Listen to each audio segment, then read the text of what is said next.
What's up YouTube, and welcome back to the channel. Today, I'm actually not working on this thing. I'm going to be talking about it. Lately, I've been getting a lot of questions from you guys asking, hey, I'm trying to look at a Land Cruiser, what's a good price, what I should be looking out for, yada yada yada, that type of stuff. And to be honest, in today's crazy used car market, I wouldn't be able to tell you what is a good price to sell and what is a good price to buy. However, as far as Land Cruisers go, I do have somewhat of an idea of what to look out for. So in this video, I'm going to go through things that you should be looking out for when trying to purchase a Toyota Land Cruiser. Before I get started, make sure you like, subscribe, and share, and if there are some things that I don't cover in this video, make sure you drop a comment down below. So for this video, I'm not going to be going over generic problems like if the body panels don't line up properly or if maintenance has been done on the brakes or anything like that.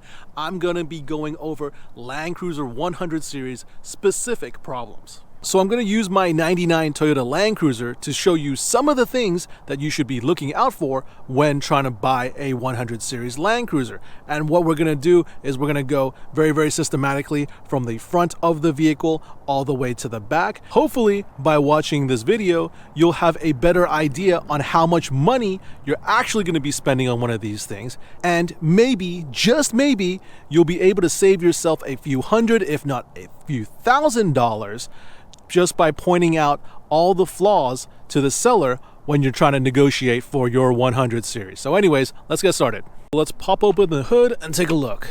So regardless if you're looking at a Land Cruiser or you're looking at the Lexus version, the LX470, more or less it's going to be the same components because they are both 100 series Land Cruisers. Please excuse my dirty engine bay. I haven't had time to give it a good clean yet, but starting from front to back, we want to look at the radiator. So the radiator is going to be this guy right here.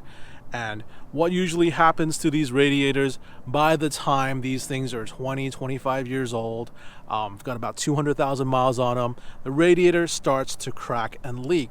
So what you want to look for, now mine has already been replaced. You can see it's nice and black, minus the dirt, of course, but the color is a nice dark black. For ones that have not been replaced yet, you'll probably be seeing like a more brownish color if it's not already leaking. What's funny thing is mine, when I went to go check it out, there was a hairline crack just on the top and it was already leaking. So something like this, if you were to replace it with an aftermarket one, would probably be a little over $100. This guy, I actually bought a brand new Toyota unit, seeing that it worked for, I don't know, 20 something years, 200,000 miles. I think I should be able to get my money back. And this one cost me closer to like $350, I believe. I'll double check and leave it on the screen. But the radiator is one of the first things you want to look out for. Behind the radiator, we have both the fan, the pulleys, all that type of stuff. These guys usually go bad on the 100 series right about now. So the pulleys shouldn't be making a squeaking noise. If they do, it could be any of your pulleys, or it could be a little bit more severe, which is the fan bracket bearing going out. In that case, by the time you get into the fan bracket and all that stuff, you might as well change your water pump and timing belt because it is that involved. I don't remember exactly what the fan bracket costs off the top of my head, but it wasn't that cheap. I think it was close to $200. But the pulleys and the belts are relatively inexpensive, and I've done videos on those guys, and I'll leave a link in the description down below. So next up over here, we have your fuse box. So if the 100 series that you're looking at, the previous owner or the guy that's selling it to you says it does do the crank but no start once in a while, more than likely you are looking at the fuse box being faulty. And if I can get this guy open, on here it says the EFI fuse is a 20 amp one, which is this guy right here. And usually what happens is this guy gets loose over time because the current runs through it, the plastic melts, or the little prongs spread apart a little bit, so they arc and cause it to not start. so that might be something to look at. These guys are pretty expensive. If they have not changed this guy yet, the guy that's selling it to you, you might be able to knock a few $100 off of this. Then we have the Brake Master. Now, the Brake Master is actually a pretty scary thing on the 100 series, only because if you notice, this thing is gigantic, and incorporated within the Brake Master is the ABS unit as well. So in order to replace the Brake Master on this guy, when it goes out, you have to replace the ABS unit as well. And I think brand new from Toyota, you're looking at a little bit under $2,000. Now, I think there are some places that actually rebuild just the Brake Master bit. You can reuse the ABS unit or whatever, but I'm not sure. I haven't used those guys myself, but it's something to keep in mind. So the next item I wanted to talk about, you actually cannot see, but it is right underneath the intake manifold, and yes, you guessed it, it is the starter. Now, luckily on this guy, I have not had an issue with the starter yet, so I haven't had to do the replace the starter to take out the intake manifold and all that stuff to get to the starter. But the cost of the starter isn't too bad. It's just like a usual starter price. I think it's like a couple $100 from Toyota. The main cost is getting the intake manifold off and getting to the actual starter itself. So if the seller doesn't have any paperwork on replacing the starter, then it's something to be of concern. Going from the very labor-intensive starter to something a little bit less intensive, you've got these heater hose tees right here. Two of them, two little black plastic things, and these guys are very cheap to buy. I think they're roughly about $10-15. Relatively easy to replace yourself, but if they crack and you don't replace them, they do cause a lot of trouble.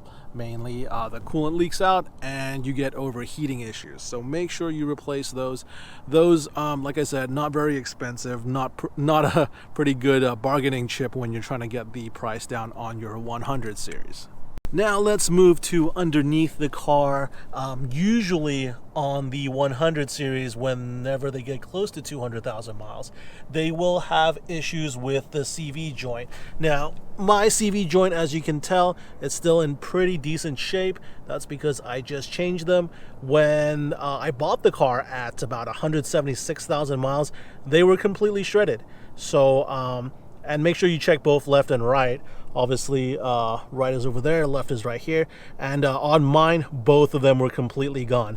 Brand new from the dealer, I think you're looking about, I don't know, a couple $100 each.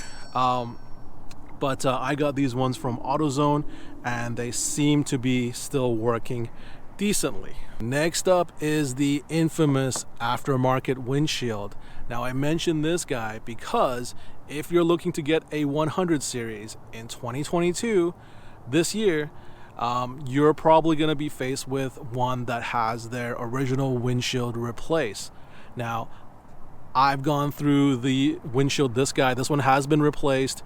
I had a major water leak that basically leaked from the top corner right here into the cabin, soaking the carpet. It took a while to diagnose, but a lot of times you get a lot of rust up in here where the windshield goes up against the metal where they didn't seal it properly. So what happens, the actual fix is to remove the windshield, get the metal frame fixed, and then put a new windshield in. Luckily, this one being a Southern California car all its life, there was hardly any rust back there. I just had to reseal it, but that is definitely a cost to consider.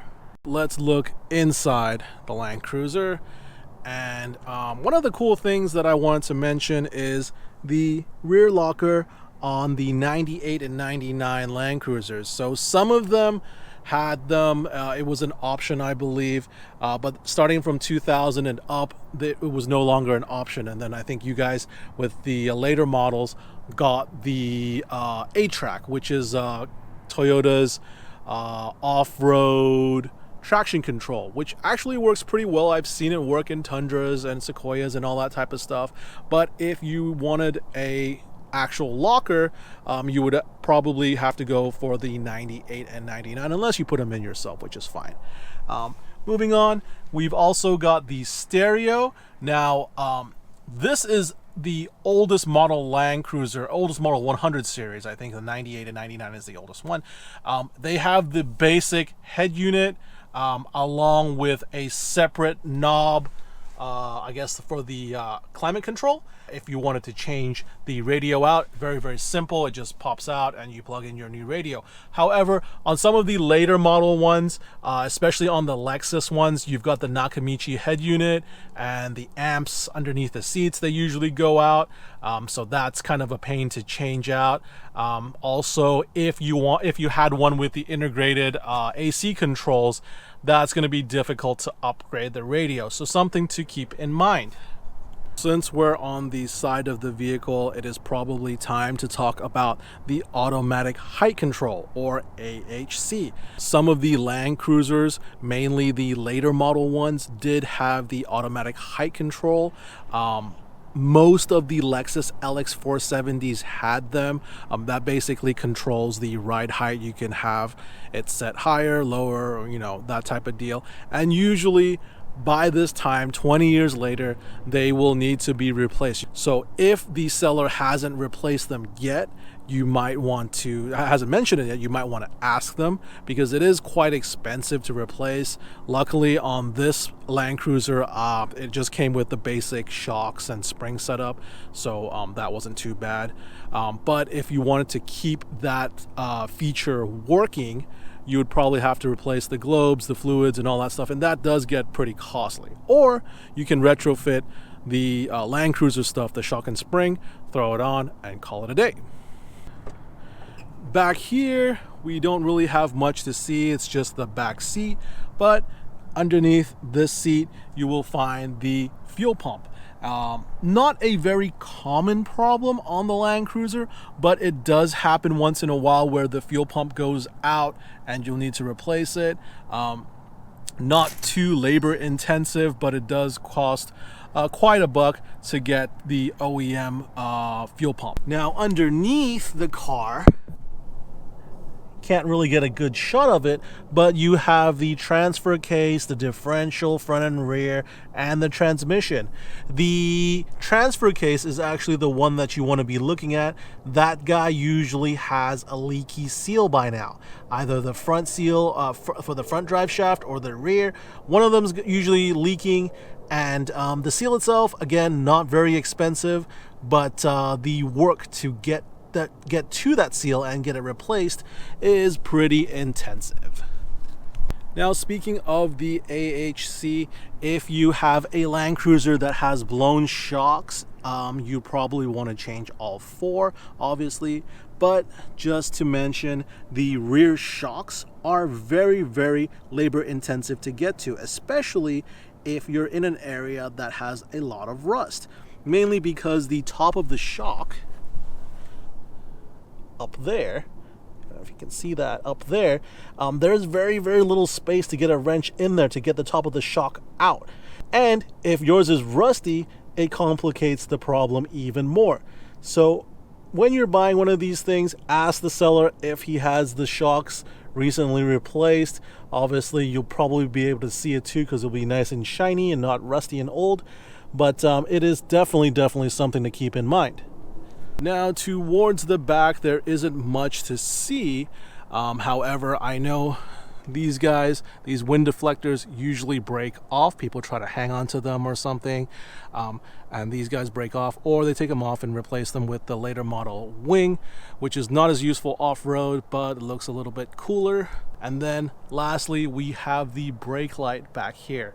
What happens is the third brake light, sometimes the seals break and you get water in them, and it causes the brake light to burn out or fog up or something like that.